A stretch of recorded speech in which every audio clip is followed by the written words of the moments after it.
And now, ladies and gentlemen, it's the star of our show, direct from the bar, PB.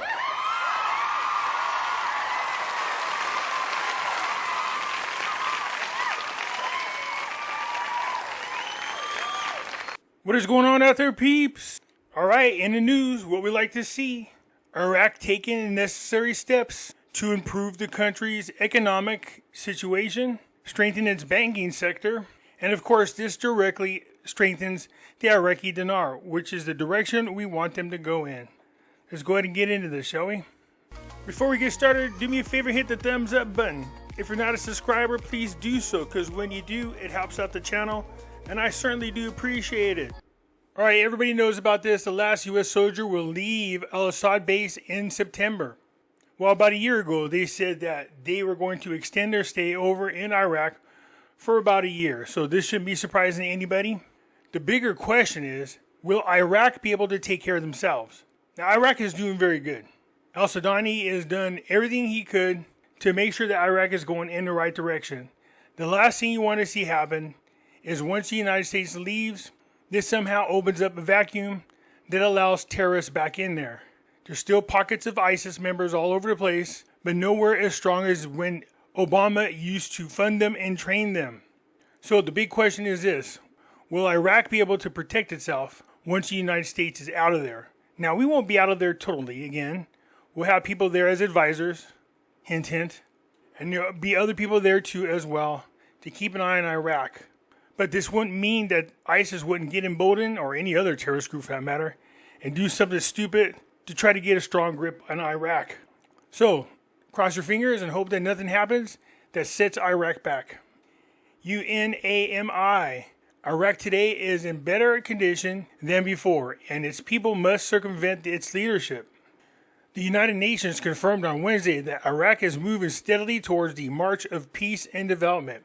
The special representative of the Secretary General of the United Nations in Iraq, the head of the UNAMI mission, the Ambassador Al-Hassan, said in a press statement that Iraq is in the best condition today than it was in the past for some years, as Iraq is now proceeding steadily on a march of peace, progress, and development.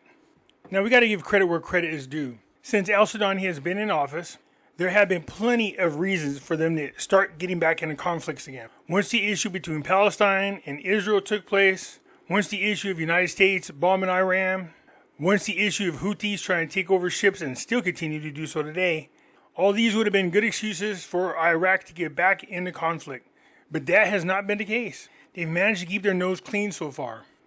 He added that Iraq today is in a much better political situation than the previous one. And we at the United Nations, and on behalf of all our colleagues who worked in Iraq and are still working and sacrificing for Iraq, we look forward to a prosperous Iraq framed by goodness and hope, calling on the Iraqi people to surrender their leadership and practice the next democratic experience with freedom and responsibility. Well, we know that in the past, whenever the Iraqi people tried to exercise that, they were met with strong resistance from these Iranian-backed politicians like Maliki, like Mahdi, who opened up fire on unarmed protesters, killed them, and caused havoc over there in Iraq. So those are the people that you have to get past. It's going to be people like the coordinated framework with Maliki.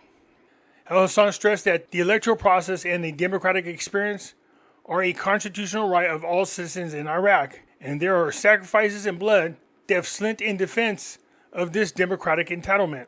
And I have no doubt about ensuring understanding between all leaders to reach Iraq of hope and a prosperous future. Iraq, which all its people feel belong to this country.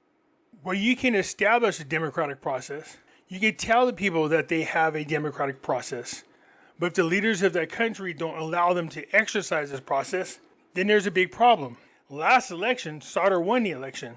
But he was met with so much resistance from the coordinated framework that it took him a whole year just to settle the issue going on over in Iraq. We have an election coming up in November. We don't want to see that kind of crap happen again. Now, this is taking a step in the right direction. Iraq takes measures to improve its credit rating. The Iraqi Prime Minister, Al-Sadani, instructed on Wednesday the creation of a national team to improve the country's credit rating. According to a statement released by the Prime Minister's office, the step represents part of the government's efforts to strengthen Iraq's financial and economic standing internationally. Plus, this will go a long ways to strengthening the Iraqi Dinar as well. The team is led by the governor of the Central Bank of Iraq, Al-Alaq, and includes officials, ministries of finance, oil, and planning, as well as significant economic and financial organizations. So look, you got Al-Alaq involved in this team, and they're going to do whatever they can to strengthen the economy as well as the Iraqi Dinar, people. The team will develop an integrated strategy with clear objectives, submit reports to the relevant authorities, and directly coordinate with major international credit rating agencies, particularly Fitch, S&P Global Rating, and Moody's, to improve Iraq's credit rating. The team will also focus on enhancing governance mechanisms, controlling financial risk, and creating a business climate that is consistent with the government's economic reforms initiatives. This step is part of the government's goal to implement a comprehensive national strategy aimed at boosting Iraq's sovereign credit rating, increasing international trust in the national economy, and expanding opportunities for direct and indirect foreign investment. Additionally, the move demonstrates a strong commitment to the Iraqi government strategy for achieving economic stability, supporting financial system stability, and creating an appealing investment climate that contributes to the diversifying source of revenue and reducing reliance on oil. Iraq has really got to get away from relying so much on oil. I know we spoke about it a million times, but now more than ever, especially if a peace treaty breaks out between Russia and Ukraine. Anyways, that's it for now. Let me know what you think. I look forward to hearing from you. I'm out.